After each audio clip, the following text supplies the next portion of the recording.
Most people believe the hardest part of investing is choosing the right investment. In reality, the hardest part is something much simpler: deciding how much to save and how much to invest, and then having the discipline to stay consistent for a long period of time. As we step into 2026, the problem is not lack of opportunity.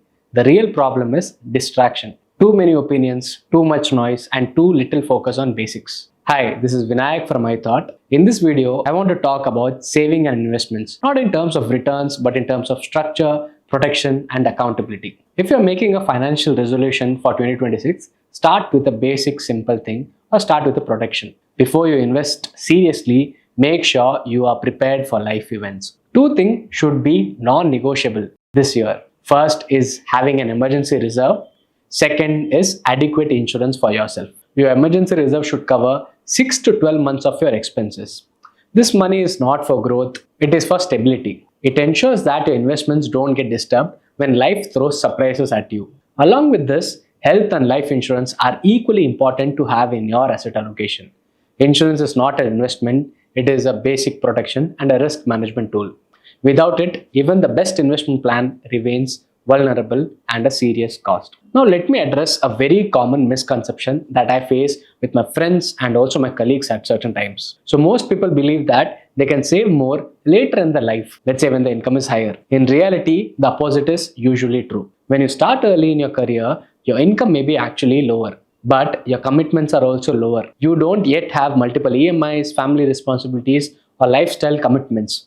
So in such a case, it's much better to start ideally very early at best that you can. This is actually the best phase to build strong savings and investment habits that is going to be the core foundation for your wealth creation journey. And as you grow in your life, income may increase, but do so responsibilities and family commitment also keeps on increasing. At that time, what happens is your habit that is sitting at the early stage is going to make sure your investments also are continued for your lifetime. So waiting to start saving and investing seriously is usually a costly mistake. Starting early gives you flexibility, discipline, and peace of mind. Once production is in place and you start early, goals begin to matter. When there is no goal, saving feels optional. Investing feels very casual. But the moment your money has a certain purpose assigned to it, whether if it is a financial goal or even a portfolio milestone, for certain people, it can be, let's say, for example, a small vacation or let's say a portfolio milestone to reach a 5 lakh, 10 lakh or a 1 crore target. You become more serious and accountable.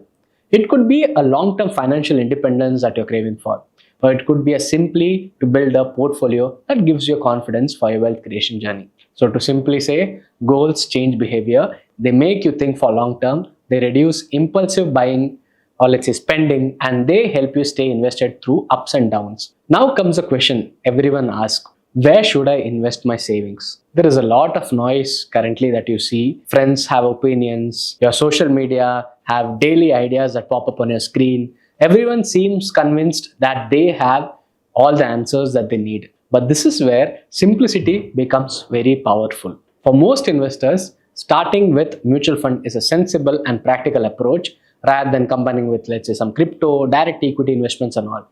They allow you to invest regularly, stay disciplined, and avoid unnecessary complexity.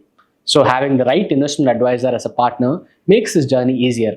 Someone who understands your goals, helps you stay on course, and keeps your emotions in check, and helps you create a right balance sheet for you. So you also might have a question on how much should you save? So once your emergency reserve is in place, insurance are in place, and your goals are clear, let's say for example, we can then think about, let's say, how much to save.